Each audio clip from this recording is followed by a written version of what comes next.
हजारों साल पहले भगवान श्री कृष्ण और सुदामा एक ही गुरु सांदीपनि मुनि के आश्रम में साथ पढ़ते थे। दोनों में गहरी मित्रता थी।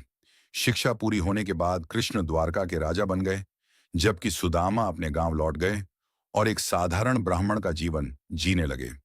समय बीतता गया। सुदामा बहुत गरीब थे। उनके पास न ढंग के कपड़े थे, न रहने को पक्की छत। उनके बच्चे अक्सर भूखे पेट सोते थे। एक दिन उनकी पत्नी ने रुआंसी आंखों से कहा, स्वामी, आप अक्सर कहते हैं कि द्वारकाधीश श्री कृष्ण आपके मित्र हैं। वे तो दीनानाथ हैं। क्या वे अपने मित्र की सहायता नहीं करेंगे? आप एक बार उनसे मिलने द्वारका क्यों नहीं जाते? सुदामा पहले तो हिचकिचाए, लेकिन पत्नी के बार बार आग्रह करने पर और अपने बच्चों की हालत देखकर वे जाने को तैयार हो गए। सुदामा ने कहा, मैं मित्र के घर खाली हाथ कैसे जा सकता हूं? उनकी पत्नी पड़ोसियों से मुट्ठी भर पोहा, चिड़वा मांग कर लाई और एक फटे हुए कपड़े में बांधकर सुदामा को थमा दिया। फटे कपड़े और हाथ में लाठी लेकर सुदामा निकल पड़े।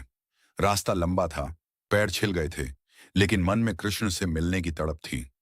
जब वे द्वारका पहुंचे तो वहां का वैभव देखकर उनकी आंखें फटी रह गईं। सोने के महल और ऊंची दीवारों को देखकर उन्हें लगा कि शायद वे गलत जगह आ गए हैं। महल के द्वार पर खड़े सिपाहियों ने इस गरीब ब्राह्मण को रोक दिया। सुदामा ने नम्रता से कहा, मैं कृष्ण का मित्र हूं, उनसे कहना कि सुदामा आया है। सिपाहियों को विश्वास नहीं हुआ। फिर भी एक सिपाही अंदर संदेश लेकर गया। जैसे ही कृष्ण ने सुदामा नाम सुना, वे अपना राजपाट, सिंहासन और यहां तक कि अपने जूते भी भूल गए। वे नंगे पैर दौड़ते हुए महल के द्वार तक पहुंचे। द्वारका के लोग चकित थे कि उनका राजा एक साधारण और गरीब व्यक्ति के लिए इस तरह दौड़ रहा है।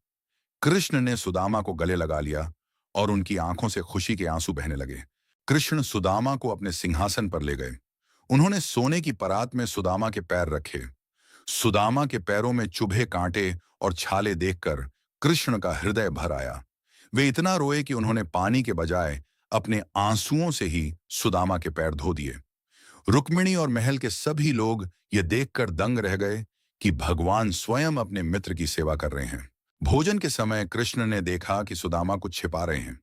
कृष्ण ने हंसते हुए पूछा, सखा, भाभी ने मेरे लिए क्या भेजा है? सुदामा शर्म के मारे वह फटी पोटली नहीं निकाल रहे थे। कृष्ण ने जबरदस्ती वह पोटली छीन ली। जैसे ही कृष्ण ने एक मुट्ठी पोहा खाया, उन्होंने सुदामा को लोक और परलोक की संपत्ति दे दी।